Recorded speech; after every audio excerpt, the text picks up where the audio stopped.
नभन्नुहोस्। अब मलाई उत्तर दिनुहोस्, पात खस्दाखेरि जुन आमाले बुरुरु खस्यो भन्नुभयो, निकालेको आवाज हो। पात यसरी खस्यो, पात कसरी खस्यो यो? पात सुई सुई सुई सुई खस्यो है, हो कि होइन? पात आफूले म सुई सुई भन्दै खसेको हो त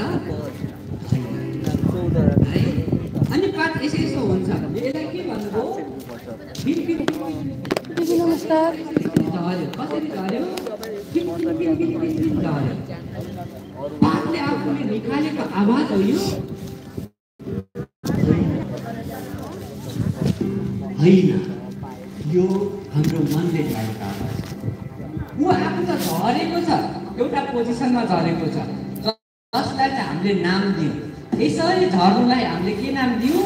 सुई सुई सुई। ओहो, त्यो पात हेर न कति मजाले झरेको, सुई सुई झर्दैछ पात है। कुनै पात यसरी फिनफिन फिनफिन झऱ्यो भने ऊ आफूले फिनफिन भनेकै हुँदैन, तर हाम्रो मनले अघि फिनफिन भनिसकेको हुन्छ है। पात रूपमा यस्तो यस्तो हुँदैछ भने कस्तो मजाले फिनफिन फिनफिन फिनफिन गर्दैछ पात। हामी हावा चलेको छ कि छैन पातलाई हेरेर थाहा पाउँछ है। पात फिनफिन फिनफिन भएन, त्यहाँ त हावा चल्दै रहेछ भन्छौँ है। यो सबै आवाज जुन पातले निकालेको, तर हाम्रो बुझ्नु फर्सी पाकेछ, कसरी पाकेछ? कसरी पाकेछ फर्सी? फर्सी सानो पाकेछ, बिग्रिने जाले पाकेछ। फर्सी कस्तो भएछ? ऊ निकाल्नु भयो आवाज।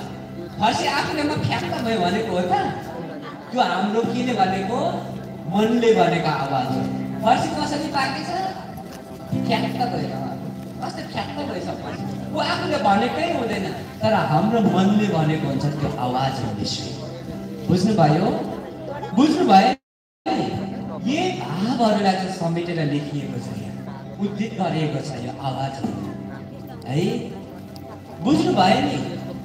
अब भन्नुहोस्, खसी, बाख्रा, कुखुरा, चराहरू कराएको आवाजहरू मिसिएको छ निश्चयमा। अनि मिश्री कसको? हाम्रो मात्र भन्नु मिल्छ? हाम्रो मात्र बाख्राले यहाँ गरेर कराउँछ? हिन्दूको बाख्रा कसरी कराउँछ? यहाँले गर्छ। कृष्णको बाख्रा कसो गर्छ? होइन, सबैको फिरफिर नै गर्छ। पात सबैको एउटै तरिकाले खस्छ हो भनेदेखि ब्रह्माण्डलाई हामी साझा मानेको छौँ भने ती ब्रह्माण्डको आवाज लेखेको साझा होइन, हामी सबैको है। यो कसैको धर्मसँग सम्बन्धित छैन, कुनै पनि भगवानले यहाँ विश्लेषण व्याख्या गरेको छैन है। एक दुईवटा म यहाँको आवाजहरू हजुरलाई सुनाउँछु, सुन्ने हो?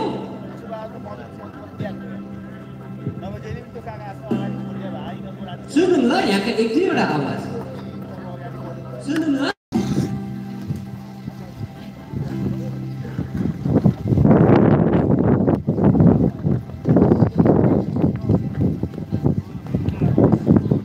सुन्नुहोस् है,